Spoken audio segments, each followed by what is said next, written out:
We're kids and we're stubborn. The truth of the matter is 90% of the time we don't want to listen to anyone more than 4 years older than us because, yes, we do know everything. But it takes someone strong enough to stand up, roll up their sleeves, and smack that nonsense out of our heads.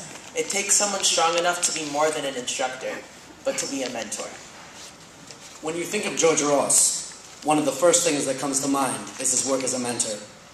Many here were mentored by Mr. Ross as he worked throughout his life with thousands of people to make Philadelphia a better place. He was the consummate supporter, allowing those he helped to feel as though they could do no wrong. He served as a fantastic confidant, as he was able to make large issues easier to understand. Mr. Ross also served as a person to look up to. Throughout all his work, he held the same integrity and achieved his visions through an unmatched work ethic and an enthusiasm to succeed in any endeavor, regardless of his obstacles. He was a family man, but also a businessman, as well as a religious man and a teaching man. His love for the city of Philadelphia manifested itself in programs such as One-to-One, a big brother, big sister mentoring program started by George Ross himself. He was a visionary who eliminated the phrase, "I can't," from his vocabulary. Whenever he started any project, he would put his all into it. As Joseph Camarda, an employee of Mr. Ross at Goldman Sachs, says, when a friend asked for $1, he would give them 5. And sometimes, $1 turned into 150 million, resulting in the astonishing space we stand in at this very moment. But George Ross never walked into a project with the notion of invulnerability. Not in business, not in family, and most certainly not in soccer. When we interviewed Michael Ross, George's son, he pointed to a memory of his father as his soccer coach, as how persistent and courageous a person Mr. Ross was. At age 7, Michael joined a soccer team, and his father volunteered to coach. Mr. Ross didn't play many sports, nor did he have a great understanding of the game of soccer, but he persevered nevertheless. Mr. Ross developed 2 simple, yet effective plays for the team, and throughout the games, as all the players ran down the sidelines, Mr. Ross could be seen running with them, willing the team to victory. Mr. Ross allowed himself to be in a very vulnerable state by taking the position as his son's soccer coach.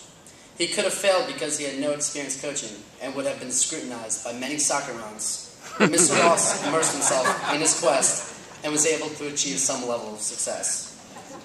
He believed that in order to make change in the world, you had to start by doing things that are new and uncomfortable to yourself. This is how Mr. Ross approaches life and led him to co-found Operation Understanding. Some of our greatest mentors are in this room tonight. Our group leaders, our teachers, our parents, even our executive directors. It's no coincidence that it is because of Mr. Ross that we are gathered here today, learning to have patience to listen and eventually be mentors to one another. George Ross managed to be close friends with those up to 20 years younger than him. For any that knew him that weren't his friends, they were valued apprentices of his. Perhaps if George M. Ross could manage to be a mentor for dozens, maybe hundreds across the Philadelphia area, we can find the patience to be decent mentees as well. Thank you.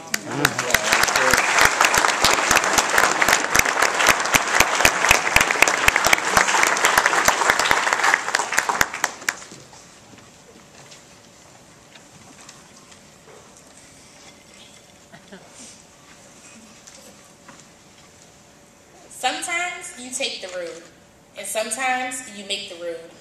And at an early age, it was evident that George M. Ross was a make-the-road kind of guy. Reuben, a lifelong friend, had the opportunity to witness this.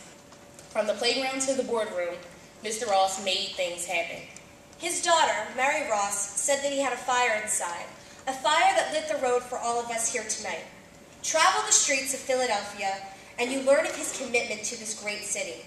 His leadership can be found from West Philly to Independence Mall, on the campus of Drexel and the Kimmel Center, to this testament of American Jewish life that you visit tonight, and of course, in Operation Understanding.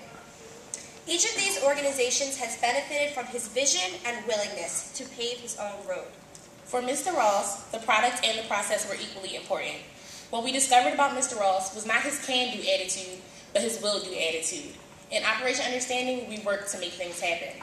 From her father, Mary learned that it's necessary to have a vision and set a course to achieve your goals, that to do so involved time, preparation, dedication, and sometimes rallying others together to make things happen.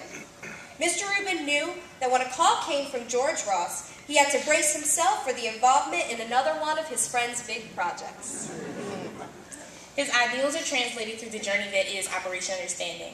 What sometimes may seem like the smallest of accomplishments takes a lot of hard work, that at the end of the day, we all must work to accept each other. Yet what is important is the reasoning behind it all. He had a passion for serving others, and in doing so fulfilled something greater. This most influential man has a legacy to be upheld by all who gather to celebrate him here tonight. Whether you were on the bus that traveled through Mr. Ross's road of vision and community or not is not important. What is important is the significant impact that Mr. Ross has made on us. OU challenges students to be strong and to take what they've learned and make their vision a reality. Operation Understanding ambassadors have gone on to be innovators of change. They founded nonprofits such as the Rebecca Project and Children of South Africa, as well as Afrocentric charter schools. They have created and hosted shows on the Food Network, consult on policy issues in Iraq, Iran, and Turkey to train our troops to help people of different cultures to understand each other. But generations of ambassadors aren't done yet. We have visions to make happen. As photojournalists, lawyers, and directors of nonprofits, playwrights, principals, and media moguls, for Operation Understanding, the sky is the limit. We continue to follow the road paved by George M. Ross to make this world a place where everything we believe in happens.